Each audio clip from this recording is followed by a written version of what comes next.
गिरधारी ओ गिरधारी श्याम बनवारी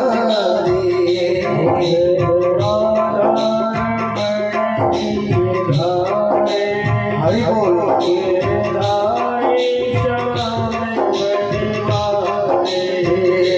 मेरो राधा रमण गिरधारी गिरधारी श्याम बनवारी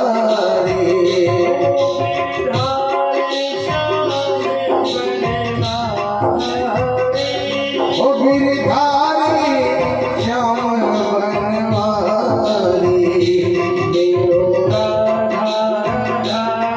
ओ मेरो राधा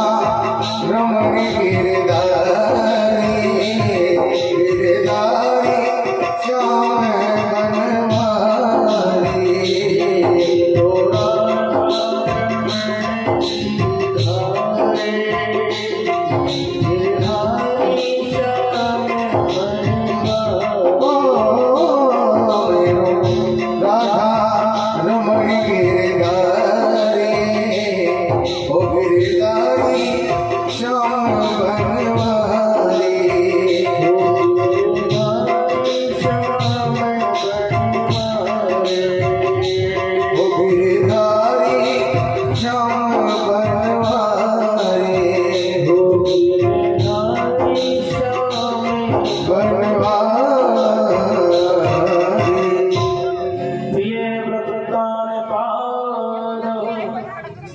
सदरूपा पतये शकौ वासुदेवस्य कल्याण रक्षां जगत स्थितौ।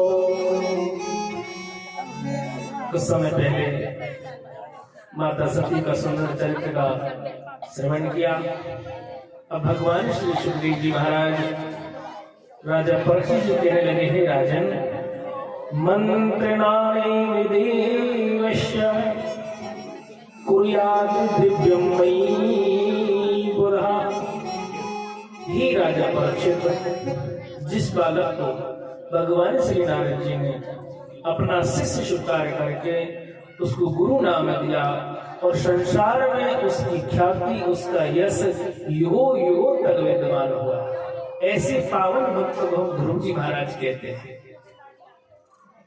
जैसे ध्रुव जी महाराज के नाम की चर्चाएं भगवान श्री सुखदेव के मुख से प्रकट हुई तो राजा परीक्षित जी ने अनुरोध किया कि प्रभु, जो भगवान का परम भक्त होता है उसके चरित्र को सुनने में जो आनंद आता है वो भगवान की कथा में नहीं आता है।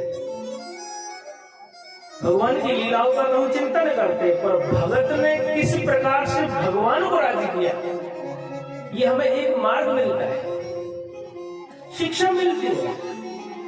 तो प्रभु, ऐसे भक्त का चरित्र सुनाओ जो भगवान का सबसे प्रिय लाडला है।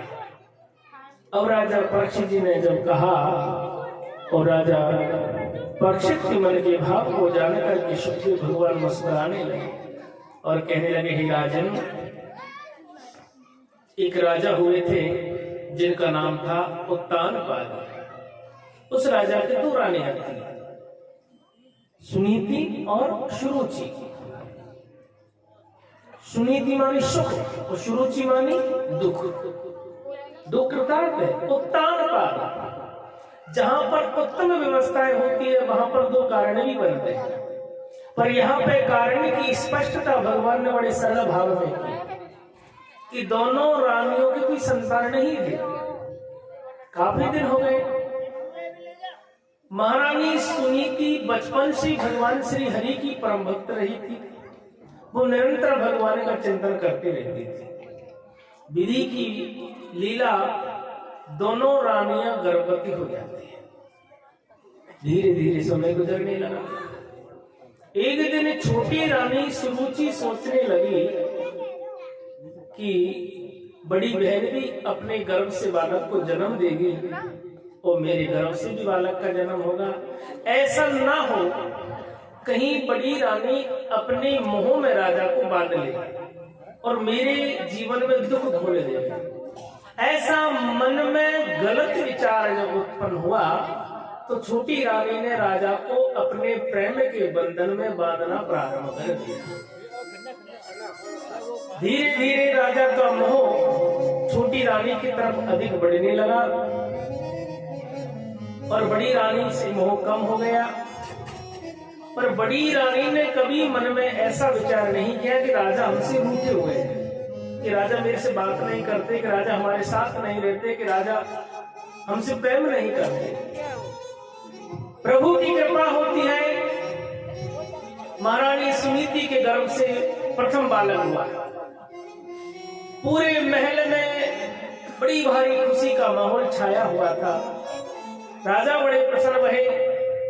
गुरुजन विद्वानगण घर पे पधारे, ऋषि मुनि घर पे पधारे, सभी राजाओं को बधाई देने लगे। महाराज आप तो बड़े बड़भागी हो, बड़े भाग्यशाली हो, आपके भगवान के साक्षात स्वरूप बालक ने जन्म लिया है और संसार में ये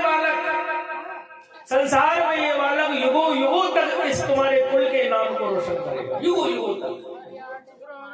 अब इन सब बातों को छोटी रानी सुन रही है। राजा से स्पष्ट कहा गुरुजनों ने कि ये बालक कोई साधारण बालक नहीं है, साक्षात हरि स्वरूप है। इस बालक की ख्याति से तुम्हारा कुल, तुम्हारी नाम की परंपरा युगों युगों तक संसार में विद्यमान रहेगी। हे राजन, इस बालक का नाम होगा ध्रुव जी महाराज। राजा ने जैसे बालक की जन्म के साथ प्रशंसा सुनी, राजा बड़ा खुश हुआ।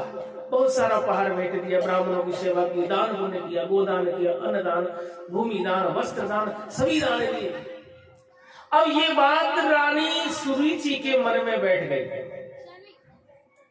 भोजन पानी त्याग दिया, कुछ खावे नहीं, कुछ पीवे नहीं। वेद हकीम आने लगे, राजा से कहने लगे महाराज छोटी रानी की तबीयत बिगड़ रही है, कृपया आप उनको ध्यान दीजिए, बच्चा जन्म और लेगा। रानी गर्भवती है। राजा कहने लगा हमारे घर में किसी चीज की कमी नहीं, फिर चिंता किस चीज की है। राजा छोटी रानी के पास गए, कहने लगे हे देवी क्या बात हुई, आप दुबली पतली क्यों हो रही हो? अरे आप नहीं खाती तो बालक क्या खाएगा, आपके साथ साथ बालक कमजोर हो जाएगा। सुरुचि बोली हमें तो मरना है, हमें जीना ही नहीं है। अरे भाई बात क्या हो गई, मरने की बात क्यों कर रहे हो?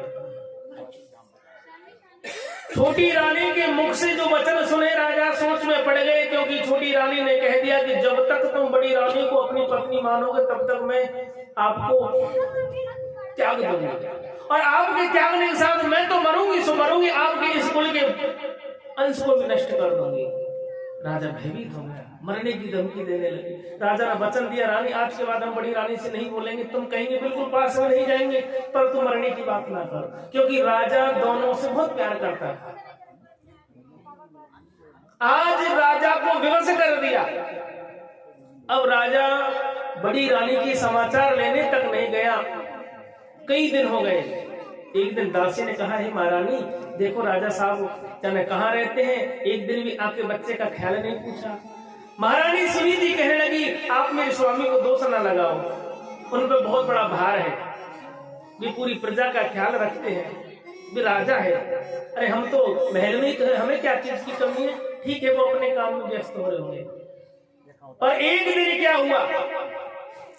क्या हुआ, अचानक एक पहरेदार आया और कहने लगा महारानी आपको दासी करार दे दिया गया है। बड़ी रानी सोच में पड़ गई, अचानक दासी करार, अरे कोई गलती नहीं, कोई अपराध नहीं, और मैं छोटे से बालक को 5 महीने के बालक को लेकर कहां जाऊंगी? हुक्म हुआ है राजा का। सुखदेव भगवान कहते हैं राजा परीक्षित, राजा उत्तरपाद को रानी सुरुचि ने ऐसा कर दिया कि उसने बड़ी रानी का त्याग कर दिया। महारानी सुनीति अपने लाल को सीने से लगाकर किसी से कुछ नहीं कहा, चुपचाप अपने कक्ष से निकली, 6 महीने के बालक को लेकर महल से बाहर आ गई। और दासी करार का अर्थ होता है महल की सुख सुविधाओं को बंद कर देना। वह एक छोटी सी बस्ती में कुटिया बनाकर अपने जीवन यापन